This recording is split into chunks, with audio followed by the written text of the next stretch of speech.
Hello and happy Hi. 4th of July. Happy Independence Day to all of our USA audiences that are watching. We know we have a very international audience, but celebrate along with us, guys. Red, white, and blue today. Yeah. Which is, we just have a perfect guest for today to celebrate Independence Day. Yeah. Patrick Bisher is here. Former U.S. Navy SEAL. Let's go. Yes, Navy come on. Pride. Represent here with us on 4th of July. Tell us a little bit about who you are, your incredible story, and this book. And I just told him it's very intense. No surrender. Come on. So we want to know Wouldn't expect anything less from you. Like where did this come from? Tell us about yourself and your story. Originally the book title is No Surrender, and it's about not surrendering in life to what people tell you that you can or cannot do, especially the other half, like the people that say you can't do this or you can't do that. I don't think that you should surrender to the will of another man or woman, you know, tell you what you cannot do. So that's the basis of the book. Yeah. And the underlining meaning in the book is to, my testimony is that I didn't surrender to God, and He had to humble me until I finally did. As he often does. Yes. So I finally surrendered to Him, and that's about the book. Awesome. But I grew up in Michigan, and I had leg braces and crutches. Was told that I wouldn't be able to walk, and kind of overcame that adversity, and had a little chip on my shoulder. And then I grew, to be distanced from God, and wanted to do things on my own. And so that's part of the book, and part of the testimony is just to share people with those experiences, and then give lessons learned on how I overcame them or what I should have done. I got you. So you were born with a bone disease. I developed a rare hip disease. Wow. Okay, and you had a hip replacement? After I had a parachute accident. Yeah. Wow. Okay, so a brief. Come on. We also said he's a former Navy SEAL. So kind of can briefly tell us like how you became a SEAL. Like, tell us about that. Well, you just go through the training pipeline. Yeah. But you had to overcome a lot because you had this crippling bone disease. You faced that adversity. Then you became a Navy SEAL. And then you have an accident. And then you're here. What carries you all the way through? God. I mean, that's it. God carries me through everything in every situation. Yeah. And initially, I thought it was me. Like, I can do this on my own. Yeah. And I did up to a certain point, and then I would always go back. So I always felt like 2 steps forward, 1 step back. I'd never reach my full potential. Yeah. And that's because I didn't embrace God's will in my life. I wanted to do things on my own, like I said. Yeah. And so to back up, so went through the SEAL training, SEAL pipeline, and I really was able to overcome those adversities just because I had a very intense will and self-will, and got into the SEAL teams and had that training accident where I did really destroy my hip. Wow. And it was tough. Yeah. But it was all for God's purpose, and God told me that I'm a warrior. I thought that physically, but He has shown me that I'm a spiritual warrior. Amen. And now I get to share that with other That's right. people and go out and help others become the best versions of themselves. That's right.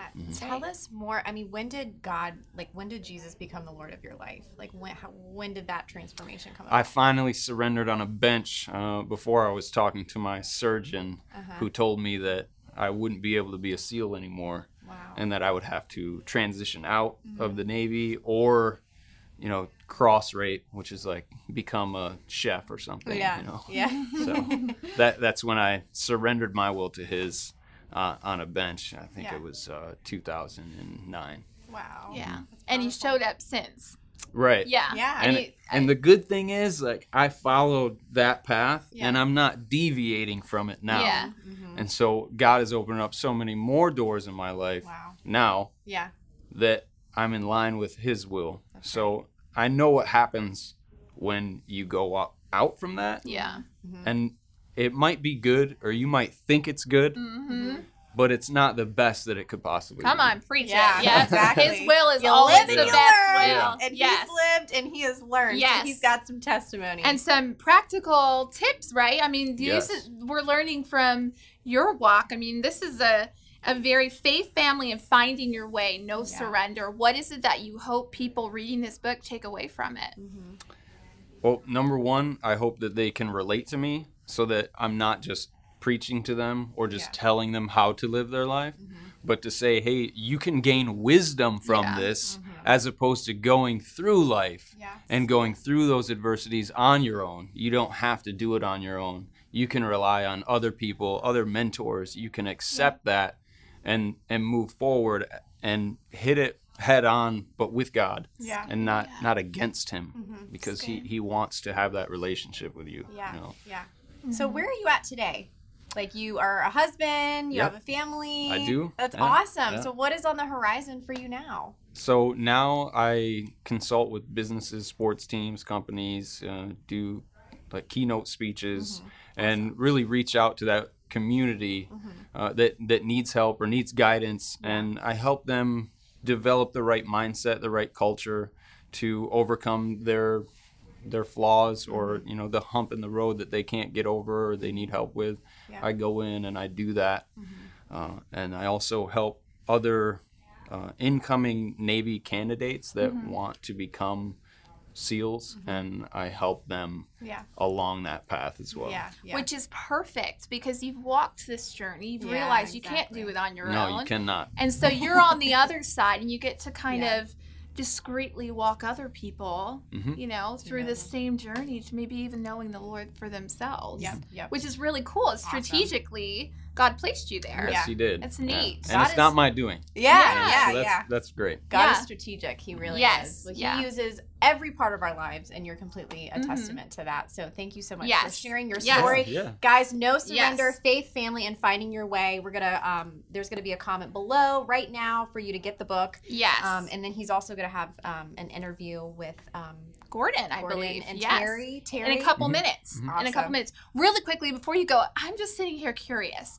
When was it that you decided to write this book? Like, what was that moment like? You walked through this journey. Did God put that in your heart? Like, did you wake up one morning? I did not. I did not want to write a book. What I wanted to do is share my testimony. And so I have been doing that, like I said, with the consulting and doing that. People ask me, where's your book? And I don't have a book. And so what that morphed into was me giving my testimony to my children first. I said, how can I give them something, a legacy? How can I give them something to go to a path to take? Right? How can I get them to understand what I've been through without having to sit there and point my finger at them? So that's what it morphed into, and then it actually ended up being a book. Powerful. So. Get the book. No surrender. There's so much goodness in here. Again, Patrick, thank you so much for being here. Yeah, thank you. And guys, don't go anywhere. His interview is going to be awesome. We'll see you next time. And Happy July 4th. Woo! Awesome.